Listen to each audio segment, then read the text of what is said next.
پرون مو د ګربز لوبه ولیدله چې د بنگلاديش پر وړاندې سلیزه ووهله. دا په نړیوالو یو ورځنیو لوبو کې د رحمان الله ګربز اتمه سلیزه وه.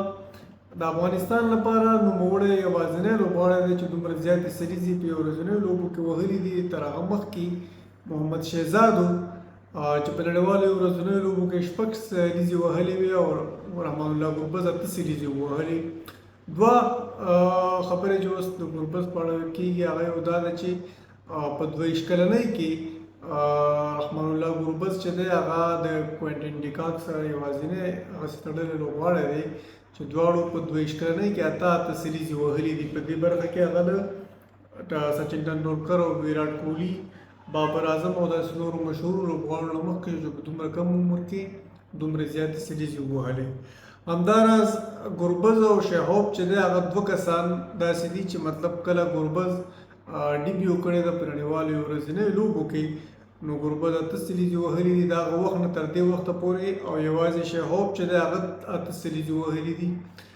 له هغې وروسته فخر زمان، ویراټ کوهلي، بابر اعظم بیا هغه لوبغاړي دي چې هغوی په دغه موده کې چې ګربز ډیبیو کړی ده هغوی چې دی 7 سلیزې وهلي دي. یعنې ګربز په دې برخه کې مخکې دی. بل خبر دی د محمد نبي په اړه باندې نوموړي ویل دي چې له چیمپیونز ټرافي وروسته به له نړیوالو لوبو څخه استعفا ورکوي او تقاعد اخلي. هغه په خپلو خبرو کې دا خبره کړې ده چې له نړیوال جام 2023 نړیوال جام نه وروسته اراده وه چې له نړیوالو یو ورځنیو لوبو څخه استعفا ورکړي. خو کله چې افغانستان چیمپیونز ټرافي ته کوالیفای وکړل نو هغه هیله وښودله چې یو ځل په چیمپیونز ټرافي کې هم ولوبېږي. افغانستان په لومړي ځل په روان کال کې په چیمپیونز ټرافي کې برخه اخلي، نو محمد نبي به د هغه وروستی آی سی سی ایونټ د هغې نه وروسته هغه هیله څرګنده کړې ده چې استعفا ورکړي. محمد نبي د افغانستان هغه لوبغاړی دی چې د افغانستان د پیل نه واخله تر دې دمه پورې په ټولو لوبو کې هغه ورسره دی. ډېر پخوا هغه لوبې شروع کړي دي، اوس په عمر هم ډېر شوی دی، او که څه هم د بنګلاديش په وړاندې په سیریز کې د سیریز غوره لوبغاړی شو، خو بیا هم هغه که د چیمپیونز ټرافي نه وروسته استعفا ورکوي نو د نورو افغان لوبغاړو لپاره به هم یو مثال وي چې داسې نه وي چې مطلب بیخي تر اخره پورې په لوبو پسې پاتې شي او کلونه د لوبډلې نه بهر وي او بیا هم د استعفا نوم په خوله نه اخلي. نو دا به د نورو ډېرو لوبغاړو لپاره مثال وي. محمد نبي داسې یو لوبغاړی دی چې هغه د افغانستان د کرکټ یو ځانګړې برخه ده، یو تاریخ دی. د هغه سره به د هغه د استعفا سره به یوه دروازه داسې بنده شي چې هغه د افغانستان کرکټ دې ځای ته رارسولی دی نن چې په کوم ځای کې دی.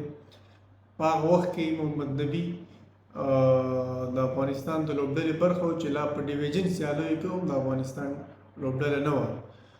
د هغه وخت نه هغه سفر شروع کړی دی بیا تر دې حده پورې راورسېدی چې په 2009 کال کې د افغانستان لوبډلې چې ده هغې نړیوال د یو ورځنیو لوبو سټیټس ترلاسه کړ. محمد نبي د هغه لوبډلې برخه و، او پرون چې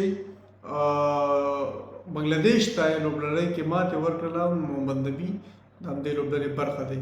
45 هېوادونه داسې دي په نړۍ کې د کرکټ په برخه کې چې افغانستان ورته ماتې ورکړې ده، بلکې محمد نبي ورته ماتې ورکړې 45 هېوادونو ته.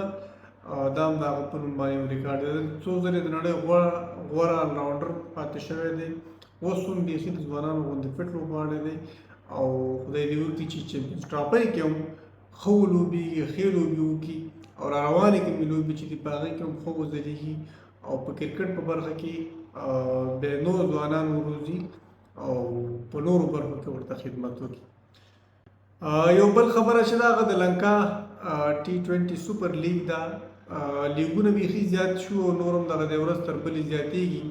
اوس تازه چې دی د یو بل T10 یا لسوریز لیګ شروع کېږي په سریلنکا کې چې لنکا T10 سوپر لیګ نوم یې دی.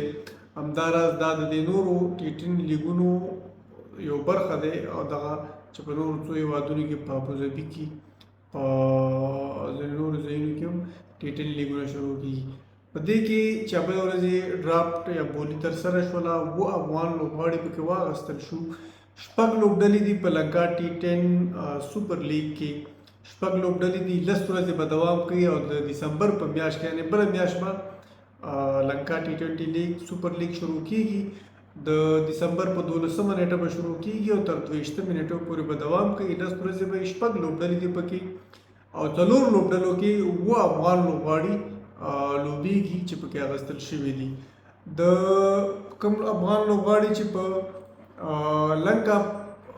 لنکا T10 سوپر لیگ کې لوبیږي په هغه کې په کولمبو لوبډله کې نجیب الله زدران لوبیږي، په همبنټوټا بنگلا ټایګرز لوبډله کې چې دی حضرت الله زازی، محمد شهزاد او کریم جنت لوبیږي، په کینډي بورډز لوبډله کې امیر حمزه اوتک لوبیږي او په نوارا ایلیا کینګ لوبډله کې زبید اکبري او آفتاب عالم لوبیږي. همداراز دوه لوبډلې داسې دي، یوه جپنا ټایټنز ده او بل ګال مارویلز ده چې په دې دواړو لوبډلو کې کوم افغان لوبغاړی نشته دی.